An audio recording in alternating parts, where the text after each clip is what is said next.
There are some really bad things since Warzone 2 has come out, but today I want to highlight some of the good things first because this game has a lot to offer that I am just super impressed with.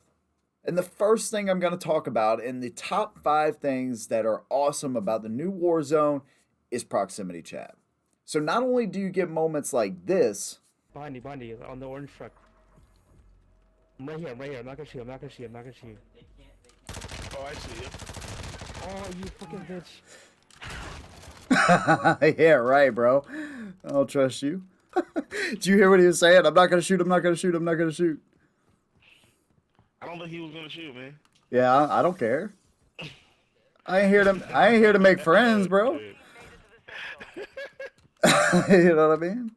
But then you can work with enemy players to have situations like this. Hey, y'all want to fight the warden so we all get out of here? Or nah.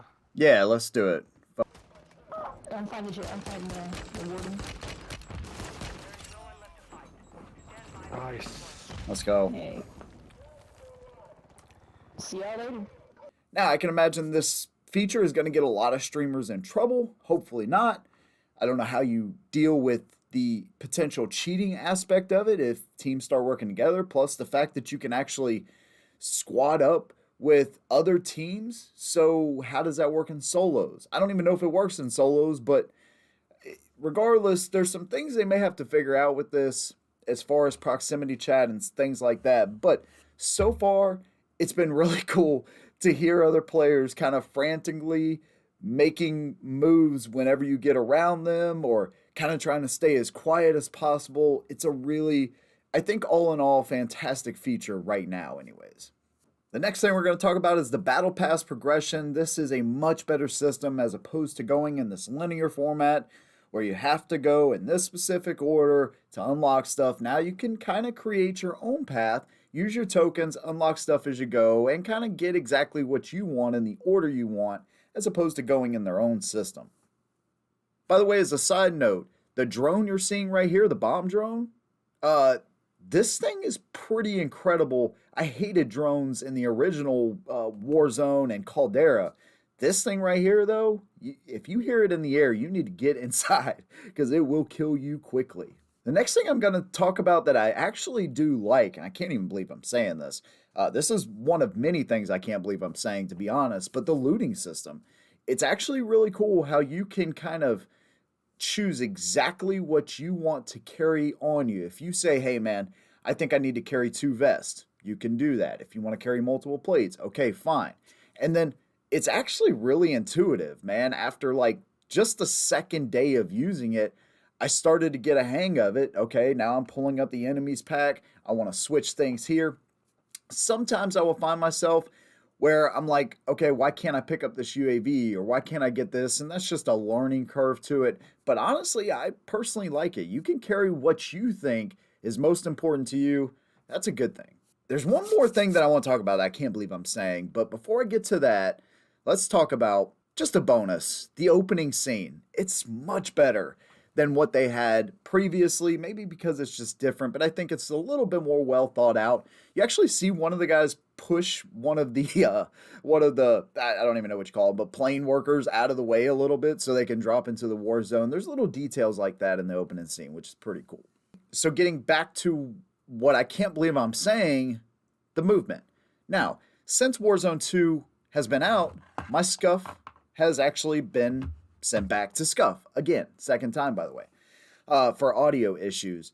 So I only know that my ability to drop shot and maybe even jump shot and stuff will improve once I get that controller back because I'm so used to the paddles now. But regardless, it is really kind of nice not having people slide cancel, and it still feels sweaty, but it doesn't feel as sweaty, if that makes sense. So I don't know, man. It's like old school Call of Duty again with some of the upgrades in Warzone that I kind of wanted to see, and it makes it feel different than the previous 2 before it. But I honestly kind of like the movement, and that was one of the things I hated about the beta and Modern Warfare 2. The first few days, I was like, dude, this sucks. I want to be able to slide and do all this kind of stuff. I don't know, man. I'm kind of getting used to it, and I think I like it actually. Two more things. I'm actually going to give you another one here, so it's going to be top 6, but don't tell anybody just yet. I think I'm going to save that for in video if you've gotten this far. Make sure you leave me a comment down below and let me know what your favorite things about Warzone 2 are so far, and I may use those in a part 2 or potentially part 3 of this video if you guys like this kind of format. But the next thing I'm going to talk about is the map. Now, I feel like certain areas can get kind of repetitive, but I feel like overall, there's a lot of attention to detail, super detailed. You have a big city, you have the hydroelectric plant, which so far is kind of my favorite place to drop. You have, your outskirts area, and I haven't explored a ton of this map yet, so I'm not going to sit here and try to say, yeah, well, this area is better than this and all this kind of stuff.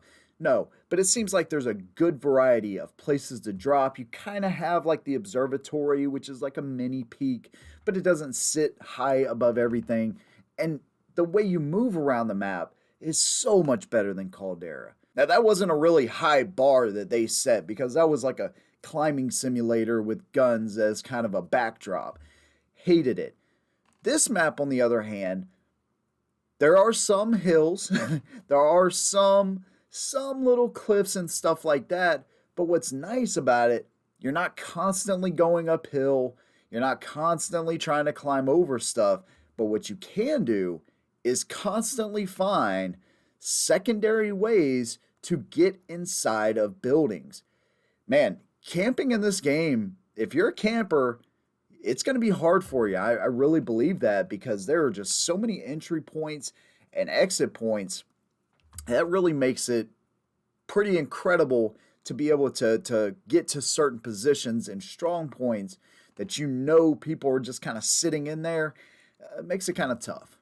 Another thing you could do for campers is drill charges. These are going to explode anything on the other side of the wall that you throw them on. So if you stick them to a door, it's going to explode that side of the door and on the other side as well. So campers are going to have a really tough time. And then if you still can't get them out, send a precision. The walls are paper thin in a lot of the buildings in this game, and the precisions are super strong. So campers beware in this game. Another thing I really like, just kind of map related, is the fact that there is water. There's marshland. There's different areas that seem like it's actually a real area. Like the marshland specifically, there's buildings that are literally like halfway submerged in the water. It just feels alive. It feels real. It feels like a real location. Hell, it might be a real location for all we know. Maybe it is. I don't know. I haven't looked into it that far, but regardless, it feels like a real location in a real city. You know what I mean? Like it's really pretty impressive the amount of detail in the different areas. When you look at it on the surface, it's all one big desert looking kind of thing, and it's like, oh man. But every area feels wildly different from the next, which I definitely appreciate. You have boats, you have planes, you have cars, all of which require gas as well. So it's not like you can just keep driving around. That's the way they fixed kind of the issue with like final circles where people can just drive around forever, and essentially win the game. Well, you can't do that in this game. You're going to run out of gas eventually. So again, like details like that, I appreciate.